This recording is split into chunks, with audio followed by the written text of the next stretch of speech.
అయినా ఎంతో సంతోషంగా ఉంటాడు, కావాల్సినట్టు బతుకుతాడు కదా.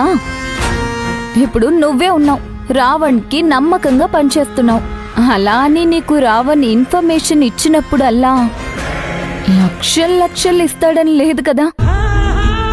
ఇంతకీ నీ జేబులో ఇప్పుడు ఎంతుంది? ఒక 1000 రూపాయలున్నాయా? అంత లేవు మేడం.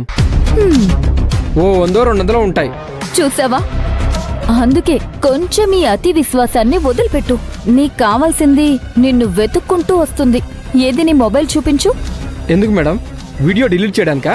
వీడియో నువ్వే పెట్టుకో, కావాలంటే రావణ్కి చూపించు, నాకేం పోయేది లేదు.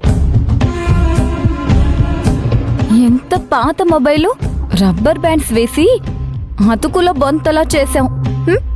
దీన్నెలా వాడుతున్నావో ఏంటో. వీడియోలు తీయాలంటే మంచి మొబైల్ ఉండాలి కదా. ఈ మొబైల్ చూస్తే కనీసం నీకు గౌరవం కూడా ఎవ్వరూ ఇవ్వరు. నేను రామ్ కుమార్కి చెప్తాను, నీకు మంచి మొబైల్ ఇప్పించమని చెప్తాను, సరేనా? వెళ్ళి మొబైల్ తీసుకుందువు గాని. ఎందుకు నా కోసం ఇదంతా చేస్తున్నారు? ఎందుకంటే ఇక నుంచి నువ్వు నా కోసం పనిచేయబోతున్నావు.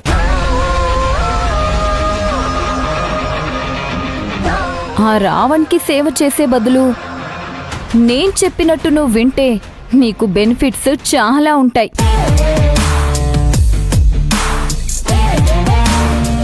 నువ్వేంటి అంత నీతి నిజాయితీ ఉన్నవాడివా? నీ యూపీఐ నంబరు, ఫోన్ నంబరు ఒకటే కదా?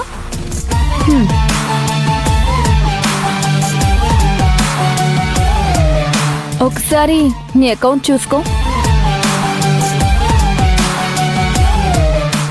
ఎంతొచ్చింది? 50,000 మేడం. అది నీకు రావణ్ 2 నెలలకిచ్చే జీతం కదా. నేను చెప్పినట్టు నడిస్తే ఇలాంటి బెనిఫిట్స్ చాలా ఉంటాయి. నేను అర్జున్ కలిసే విషయం